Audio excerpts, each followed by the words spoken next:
పల్లారాజేశ్వర రెడ్డి గారు educational institutions నడుపుతారు, చదువుకున్నవారు, వాస్తవాలు కొంచెం దగ్గరగా మాట్లాడతారని ఆశించాను అధ్యక్ష. వారు మాట్లాడాలని కూడా కోరుకుంటున్నాను, ఎందుకంటే వారు కొంత లెఫ్ట్ ఆర్గనైజేషన్స్లో కూడా గతంలో పనిచేశారు.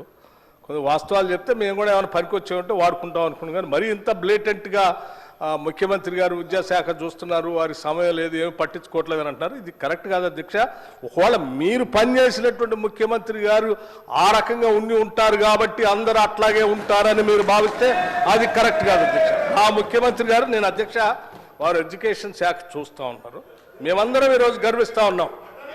ఎడ్యుకేషన్ శాఖను వారు చూస్తూ ఈరోజు అధ్యక్ష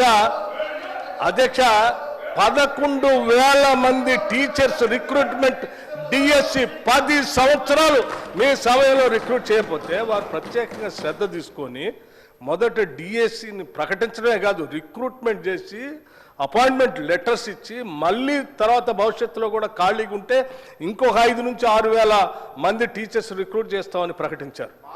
this is what it shows how serious the CM is taking care of it.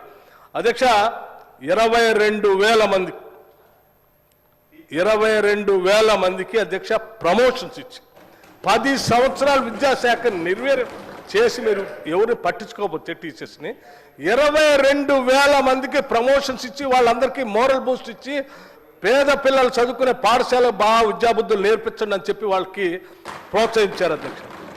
36,000 మంది టీచర్స్కి 10 సంవత్సరాల నుంచి ఎదురు చూస్తున్నటువంటి వాళ్ళు పట్టించుకోకపోతే సీరియస్గా ఎక్సర్సైజ్ చేసి అన్ని సంఘాలను పిలిచి 36,000 మంది టీచర్స్ని ట్రాన్స్ఫర్ చేశారు అధ్యక్ష.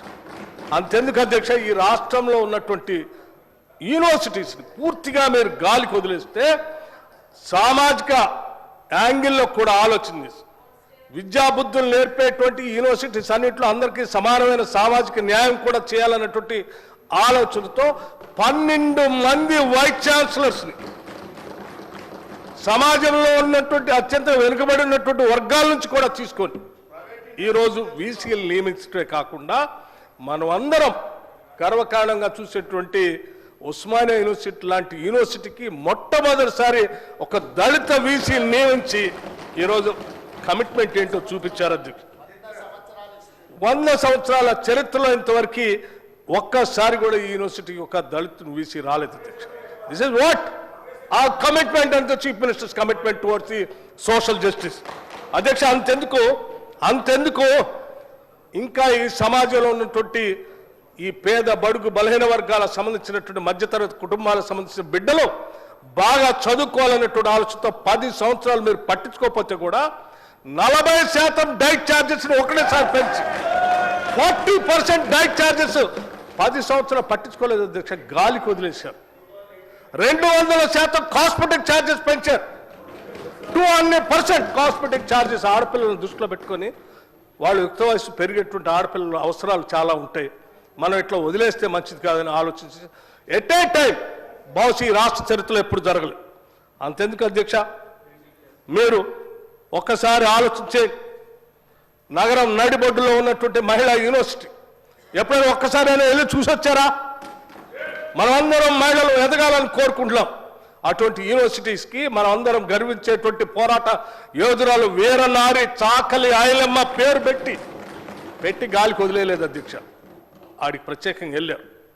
యూనివర్సిటీ ప్రాంగణం అంతా కలిదిరి ప్రపంచంలోనే ఇది గొప్ప యూనివర్సిటీగా ఎదగాలి, మహిళలంతా కూడా ఇన్స్పిరేషన్ పొందేటట్టుగా ఉండాలనేటువంటి ఆలోచనతో అక్కడ ఉన్నటువంటి పాత బిల్డింగ్స్ అన్నిటిని కూడా రెస్టోర్ చేస్తూ, హెరిటేజ్ బిల్డింగ్స్ రెస్టోర్ చేయడానికి వెంటనే నిధులు కావాలంటే నాకు ప్రత్యేకంగా ఫోన్ చేసి 15 కోట్ల రూపాయల ఇమ్మీడియట్గా రిలీజ్ చేస్తే బిల్డింగ్స్ రెస్టరేషన్ అయితే, ఇవి కాకుండా ఇంకొక 540 కోట్ల రూపాయలు అదనంగా బిల్డింగ్స్ కట్టడానికి వెంటనే శాంక్షన్ ఇవ్వటమే కాకుండా ఇమీడియట్గా 100 crores రిలీజ్ చేయండి అని చెప్పి కూడా ఆదేశాలు ఇచ్చారు.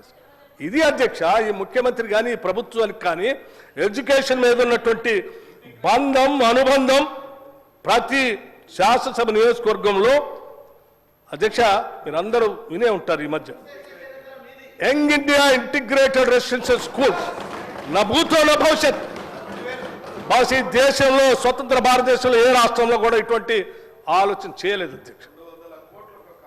ఒక్కొక్క స్కూలు 25 ఎకరాలకు తగ్గకుండా ఆ ప్రాంగణంలో ఇంటర్నేషనల్ స్కూల్స్లో ఉన్నటువంటి ఫెసిలిటీస్ అన్నింటినీ పెట్టి క్రీడా ప్రాంగణాలు, football court, cricket court, amphitheatre, లోపల ఇండోర్ స్టేడియంస్, ఇండోర్ గేమ్స్, చదువుకోవడానికి కావాల్సిన డిజిటల్ బోర్డ్స్ టోటల్గా ఇంగ్లీష్ మీడియంతో అద్భుతంగా కట్టేటట్టుగా డిజైన్ చేయించడమే కాకుండా చివరికి బోధన చేసేటువంటి బోధనా సిబ్బంది కూడా మళ్ళీ బయట ఉంటే ఇక్కడ విద్యకు నష్టం జరుగుతుందేమో వాళ్ళకు కూడా అక్కడ రెసిడెన్షియల్ క్వార్టర్స్ అక్కడే ఉండాలని చెప్పి అందులో పొందుపరిచి ఒకటే దఫా, బహుశా నాకు తెలిసి భారత ప్రభుత్వం కూడా చేయలేదనుకుంటా, ఒకటే దఫా 58 స్కూల్ని ఒక్కొక్క స్కూల్ 200 కోట్ల రూపాయలతో శాంక్షన్ ఇచ్చినటువంటి ఘనమైన చరిత్ర ఈ రాష్ట్ర ప్రభుత్వం అధ్యక్ష. ఇది what the chief ministers commitment towards the education and welfare and well being of the middle class, weaker sections, అట్లాగే మిగతా ఈ వర్గాలందరూ కూడా ప్రపంచంతో పోటీ పడాలనే ఆలోచనతో చేస్తున్నటువంటి ఈ కార్యక్రమాలు ఎక్కడ 10 ఏళ్ళు విద్యాశాఖని గాలికి వదిలేసి పట్టించుకోకుండా, యూనివర్సిటీకి వైస్ ఛాన్సలర్స్ పెట్టకుండా, డిఎస్సి నియమించకుండా, ట్రాన్స్ఫర్స్ చేయకుండా, ప్రమోషన్స్ ఇవ్వకుండా, డైట్ ఛార్జెస్ పెంచకుండా, కాస్మెటిక్ ఛార్జెస్ పెంచకుండా పూర్తిగా గాలికి వదిలేసిన మీ ముఖ్యమంత్రి ఎక్కడ? అక్కడ పనిచేసి ఈ ముఖ్యమంత్రి కూడా అట్లాగే ఉన్నాడని మీరు ఊహించుకొని మాట్లాడుతూ ఉంటే నిజంగా మాకు బాధ అనిపిస్తూ ఉంది. పల్లా రాజేశ్వర రెడ్డి గారు, దయచేసి వాస్తవాలు తెలుసుకొని మీరు ఇవన్నిటిని ఉపయోగపడేటట్టుగా చేయవలసిందిగా చెప్పడమే కాకుండా నేను ఇంకొక చిన్న మాట కూడా చెప్తున్నాను. ఎప్పుడైనా ఒక్కసారైనా ఆలోచించారా? ప్రపంచంతో మన విద్యార్థులు పోటీ పడాలి, ప్రపంచంలో అంతా గ్లోబలైజేషన్ జరుగుతుంది, టెక్నాలజీ పెరిగిపోతుంది, దానికి సరిపోయేటట్టుగా మన విద్యార్థుల నైపుణ్యాన్ని పెంచాలని ఎప్పుడైనా ఒక్కసారైనా ఆలోచన చేశారా?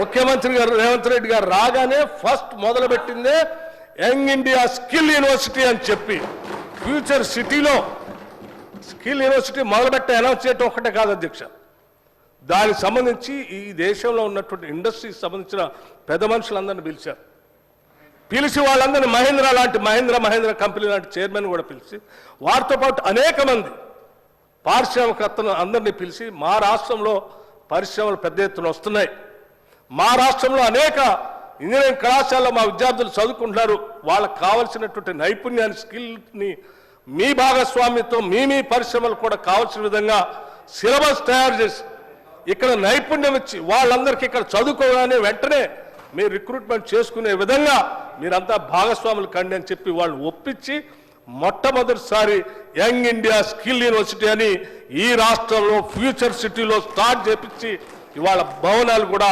త్వరితగతిన పూర్తవుతున్నాయి అధ్యక్ష. ఎవరైనా కావాలంటే ఆ ఫ్యూచర్ సిటీ పోయి చూసి రావచ్చు అధ్యక్ష. వాటితో పాటు ఐటీఐ సెంటర్స్ అధ్యక్ష, మీరు గాలికి వదిలేశారా? ఒక్కసారైనా పట్టించుకున్నారా? 10 ఏళ్ళు ఒక్కసారైనా ఐటీఐ సెంటర్స్ పట్టించుకున్నారా? మేము రాగానే ముఖ్యమంత్రి గారు సమీక్ష చేసి ఈ రాష్ట్రంలో ఉన్నటువంటి 65 ఐటీఐ సెంటర్స్ అన్నింటినీ కూడా పిలిచి ఇవన్నీ ఈ ప్రపంచంతో పోటీ పడేటట్టుగా ఉన్నటువంటి పరిశ్రమలకి ఉపయోగపడే విధంగా స్కిల్స్ తయారు చేసేటువంటి సెంటర్స్గా తయారు కావాలని చెప్పి అక్కడ కూడా మొత్తం పారిశ్రామికవేత్తలు అందరినీ ఇన్వాల్వ్ చేసి వాళ్ళకి కావాల్సినటువంటి సిలబస్ని తయారు చేపించే విధంగా పొందుపరిచి ఈ 65 ఐటీఐ సెంటర్స్ అన్నింటినీ కూడా అడ్వాన్స్డ్ టెక్నాలజీ సెంటర్స్గా అప్గ్రేడ్ చేస్తూ వాటికి కావాల్సినటువంటి మెషినరీని అన్నింటినీ కూడా శాంక్షన్ చేసి ముందుకు తీసుకొని పోతున్నటువంటి విషయం మీకు తెలియదు కాదు అధ్యక్ష. మీలాగా వీటన్నిటినీ గాలికి వదిలేసి మీరు ఒక యూనివర్సిటీ, ఆయన ఒక యూనివర్సిటీ, ఇంకొక ప్రైవేట్ వ్యక్తులు ఎవరు వస్తే వాళ్ళకి యూనివర్సిటీలు ధారాదత్తం చేసి విద్యను అమ్ముకునే పరిస్థితులు మేము చేయలేము అధ్యక్ష. ఈ రాష్ట్రంలో ఉన్నటువంటి ప్రజలందరికీ రాష్ట్ర ప్రభుత్వం ద్వారా ప్రతి రూపాయిని పోగేస్తాం. ఆ వేసేటువంటి ప్రతి రూపాయి పిల్లల భవిష్యత్తే రేపటి తెలంగాణ భవిష్యత్తుగా తీర్చిదిద్దే విధంగా ఈ రాష్ట్ర ముఖ్యమంత్రి విద్యాశాఖను పర్యవేక్షిస్తున్నారు కాబట్టే ఈరోజు ఇవన్నీ చేయగలిగాం. ఈ చేసేటువంటి విషయాన్ని వదిలేసి విద్యాశాఖ చూస్తున్నారు, మీరు గాలికి వదిలేస్తున్నారు, మీకు సమయం లేదంటే అది కరెక్ట్ కాదు అధ్యక్ష. దయచేసి పల్లా రాజేశ్వర రెడ్డి గారు సబ్జెక్ట్ మాట్లాడేటప్పుడు కొంచెం దగ్గరలో ఉండేటట్టుగా మాట్లాడవలసిందిగా వారికి విజ్ఞప్తి చేస్తూ ముగిస్తా ఉన్నాను.